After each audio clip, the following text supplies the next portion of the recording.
What I'm about to show you is the 18 types of Antichrist. And this is going to be a lot of information in just hopefully 10 minutes or less. But I got this written down in the back of my Bible.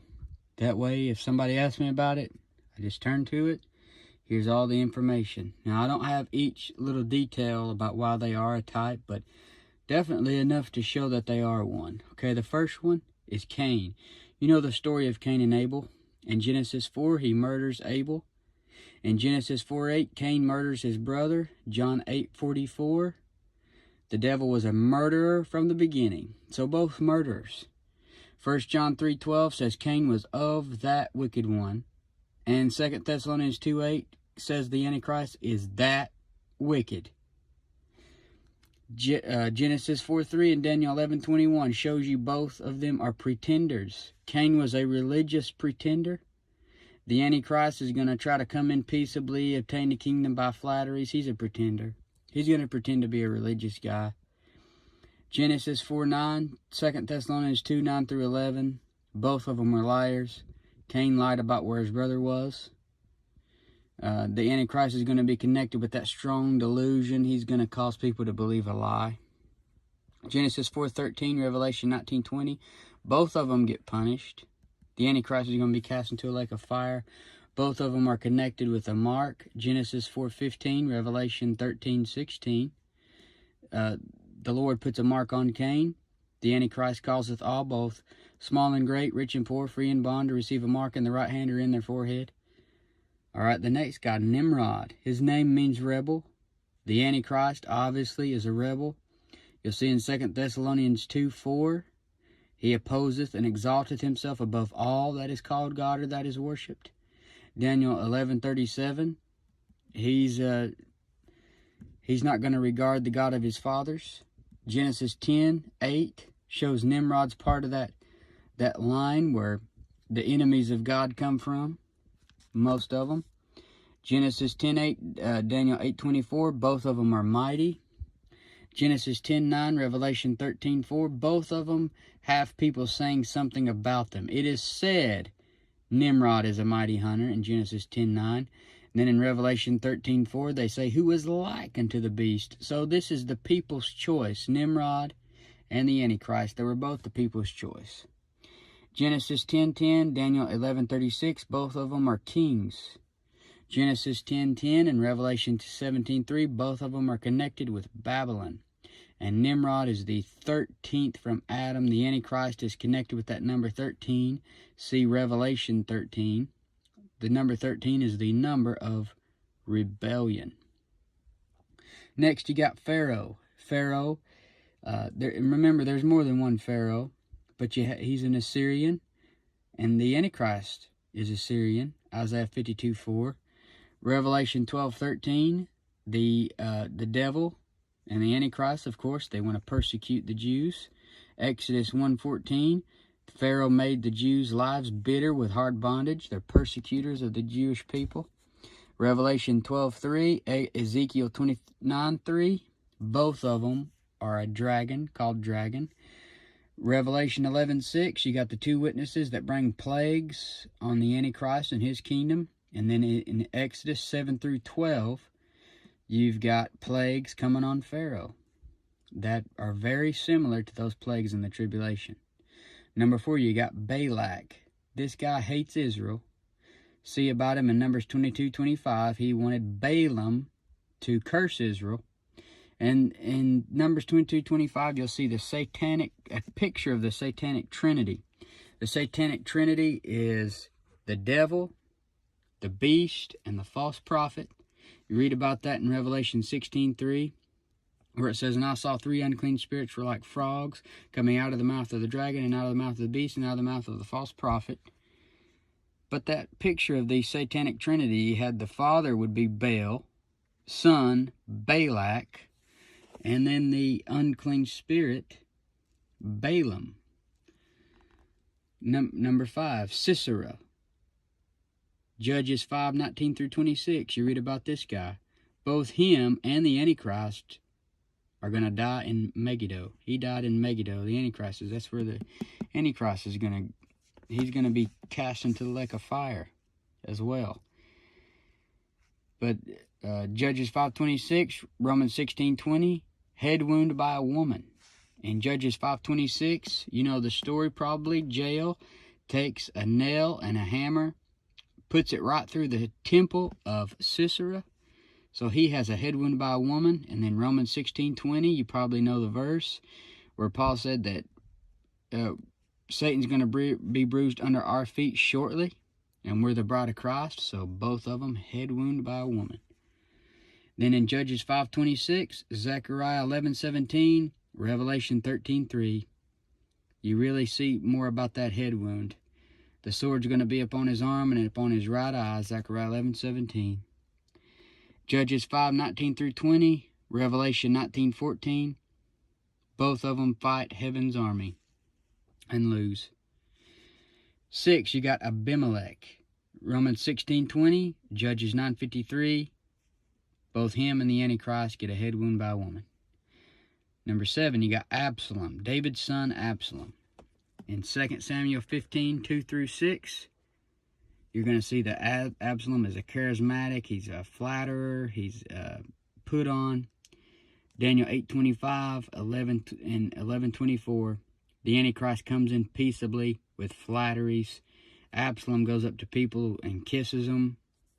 Similar to Judas, they're flatterers. They both hate somebody significant. Absalom hated David. Antichrist, of course, hates Jesus Christ. 2 Samuel 14:25 through 26, Absalom's supposed to be a good-looking guy. Ezekiel 28:15 says the devil is perfect in beauty. 2 Samuel 18:9, Absalom hangs on a tree by his head, matching a head wound. Revelation 13:3 for the Antichrist. 2 Samuel 18:17, Revelation 9:11, both associated with a pit. 2 Samuel 18:18 shows you that Absalom has a place called Absalom Place, so he has his own place. Revelation 9:11 shows you the Antichrist has his own place. Judas died and went to his own place. 2 Samuel 18:18 and Revelation 13:14 through 15.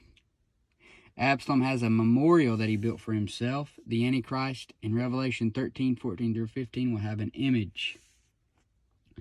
Number 8, King Saul. 1 Samuel 15:23 shows you he's a rebel. He hates David, a type of Jesus Christ. The Antichrist hates Jesus Christ. Something about Saul is he's a tall man. 1 Samuel 9:2, as is the next guy, Goliath. He's a tall man. 1 Samuel 17:4, the Antichrist most likely going to be tall and handsome. He's going to get the ladies. He's going to be the people's choice. He's going to be who everybody wants, like Saul. 1 Samuel 17:49 through 54, the Goliath gets a head wound. First he gets that rock to his head, then David cuts his head off. He's killed by David, just like the Antichrist is killed by Jesus Christ. Revelation 19:20. Now his height is 6 cubits and a span. He has 6 pieces of armor, and his spearhead weighed 600 shekels of iron. So you got 6, 6, 6. The Antichrist, 666. He causeth all, both rich and poor, free and bond, to receive a mark in the right hand or in the forehead.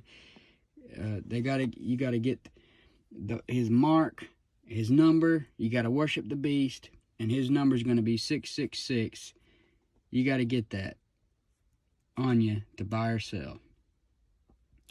Number 10, you got Ahab. 1 Kings 16:31, Revelation 17:3. Ahab has Jezebel. The Antichrist has the great whore. Jezebel is a picture of the great whore. 1 Kings 21:20, Revelation 11:7. Both of them are opposed by Elijah. 1 Kings 18:28, Revelation 13:17. Both of them have followers that mark themselves. Those prophets of Baal was cutting themselves. They mark themselves. Revelation 13:17, the Antichrist followers mark themselves. They get a mark. Number 11, Jeroboam. 1 Kings 13:4, Zechariah 11:17. Both of them have dried up body parts. Jeroboam sticks out his hand, it dries up. Zechariah 11:17 says, the sword shall be upon his arm and upon his right eye. His arm shall be clean dried up, and his right eye shall be utterly darkened. Both of them have a dried up body part. Now, you read about Jeroboam in 1 Kings 13 and 2 Chronicles 13, and then you read about the Antichrist in Revelation 13, so pay attention to the 13s. Now, next you got Nabal, enemy of David, a type of Christ. The Antichrist is an enemy of Jesus Christ. 1 Samuel 25:3, Revelation 13:5-7, both of them are evil in their doings. 1 Samuel 25:25, 2 Thessalonians 2:8, Nabal is called a man of Belial in 1 Samuel 25:25, and 2 Thessalonians 2:8 shows you who the Antichrist is. He's a man of the devil. And Nabal's a man of Belial. Then you got Daniel 8:24, Daniel 11:36 shows you the Antichrist is going to prosper. 1 Samuel 25:6, Nabal is prospering. They probably like the prosperity gospel. 1 Samuel 25:10, Daniel 11:37. You know, they both, 1 Samuel 25:10, Nabal says, who is David? Who is David? A type of Jesus. David's a type of Jesus Christ, and he's like, who is David? Anyway, Daniel 11:37, the Antichrist is not going to regard the God of his fathers. Number 13, Sennacherib, enemy of Israel. Army is smoked by the angel of the Lord in Isaiah 37:37-38. Just like the Antichrist, his army is going to be smoked by the Lord Jesus Christ. Revelation 19:19-21. 14, you got Nebuchadnezzar in Daniel 3:1-7. He's got an image that he wants people to bow down to. The Antichrist has an image in Revelation 13:15-18 that he wants people to bow down to. Daniel 3:19, Nebuchadnezzar persecutes the Jews. Ezekiel 26:7, Nebuchadnezzar, king of Babylon. Revelation 17:3-5, the Antichrist and Babylon are in bed together. Jeremiah 51:34, Revelation 12:3, both compared to a dragon. Then you got number 15, Haman. Esther 7:6 calls him an adversary. 1 Peter 5:8 says, the devil's our adversary. Esther 3:5-6, Haman wants to kill the Jews. The Antichrist wants to kill the Jews. Esther 7:10, Haman is hanged by his head to pacify the king's wrath. Head wound again. 16, Solomon. Solomon's a strange one because for a while he was a type of Christ. Then something happens and he turns into a type of the Antichrist. In 2 Chronicles 9:13, watch out for the 13s. And Revelation 13:18, 666, both connected with the 666. He has 6 lines on both sides of his throne with 6 steps. So 6 lines on this side, 6 lines on this side, and 6 steps going up. He was a type of Christ, but changes after the mention of the 666 in 2 Chronicles 9:13, where it talks about the weight of gold that came to Solomon in 1 year was 666. So when it mentioned that 666, he went from being a type of Jesus Christ to a type of the Antichrist. And the Antichrist changes in the middle of the trib when he breaks his covenant with the Jews. So you see a similarity there as well. Number 17, you got Herod. Tries to take the place of God. In Acts 12:21-23, they said it was the voice of a God when he spoke, and he didn't correct them. And 2 Thessalonians 2:4, the Antichrist. He opposeth and exalteth himself above all that is called God or that is worshipped. Isaiah 14:11 and Acts 12:24 shows you worms, connected with worms. Herod is eaten of worms. Isaiah 14:11 talks about the devil, talks about the worms covering him. Then you got Judas, who is most likely the spirit of Judas Iscariot goes into the Antichrist. And he is a crazy character. Judas goes to his own place in Acts 1:25, just like Absalom had his own place. You know, we just talked about Absalom up here. Where do you go? Absalom, number 7. He had his own place. Judas died and went to his own place. Revelation 9:11, the Antichrist has his own place, the bottomless pit. Judas was a devil in John 6:7, 70 through 71, before the devil enters into him in John 13:27. Judas Iscariot, 13 letters in his name, John 17:12, and 2 Thessalonians 2:3. Both of them are called the son of perdition. And Judas hangs himself and then falls down and falls headlong, gets a head wound, and his bowels gush out.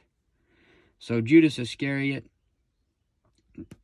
definitely a type of the Antichrist. That's your 18 types of Antichrist right there. And I hope this is give you a good spiritual meal tonight. Write this down in the back of your Bible. It's very handy to have.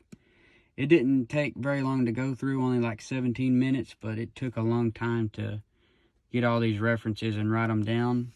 But now you can write them down a lot faster than I did.